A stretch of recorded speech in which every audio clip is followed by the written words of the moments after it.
கடையில வியாபாரமே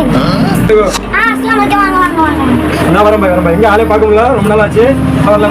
வியாபாரம் நல்லா தான் போனேன் ஒரு வியாபாரமே வரமாட்டேங்குது குழம்புங்க பாய் அதெல்லாம் தருவான்னு சொல்லலாம் இந்த வர இருக்கேன் அண்ணே தண்ணி பாட்டில் கொடுங்கண்ணே 10 ரூபா நாங்க 20 ரூபா 10 ரூபா கேட்டா 20 ரூபா கேட்டிருப்போம் 20 ரூபா கொடுத்துருப்போம் முட்டா பையன் நமக்கு தானே லாபம் பண்ணிருக்கீங்க இப்ப அவரு 20 ரூபா கொடுத்தாரு அவரு 20 ரூபா கொடுத்தாரு நீங்க 10 ரூபா சொன்னீங்க ஆனா 20 ரூபா அவர் வாங்கி கொடுத்துட்டு போயிட்டாரு இப்ப லாபம்னு சொல்லி உள்ள போடுறீங்க நான் ஒருத்த பாத்துக்கிட்டு இருக்கேன் பாய் என்னை விட எல்லாம் ஒருத்த பாத்துக்கிட்டு இருக்கானா இல்லையா பாய் வியாபாரங்கள்ல அளவேலையும் நிறுவேலையும் மோசடி செய்யக்கூடாது கலப்படமான பொருளை கொடுக்க கூடாது அதே மாதிரி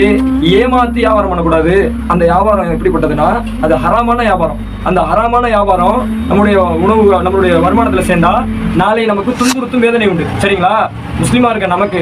ஹலாலான வியாபாரத்தை மட்டும் எல்லாம் அங்கீகரிச்சிருக்கான் இப்போ அவர் கொடுத்துட்டு போயிருக்காரு நீங்க என்ன பண்ணிருக்கணும் பாய் 20 ரூபா கொடுத்துருக்கீங்க 10 ரூபாயை கொடுங்கன்னு சொல்லி திருப்பி கொடுக்கணும் ஓகேங்களா நம்ம இந்த மாதிரி செஞ்சோம் அப்படின்னா நம்மளுடைய வருமானமும் ஹராமா போயிடும் அதே சமயத்துல நம்முடைய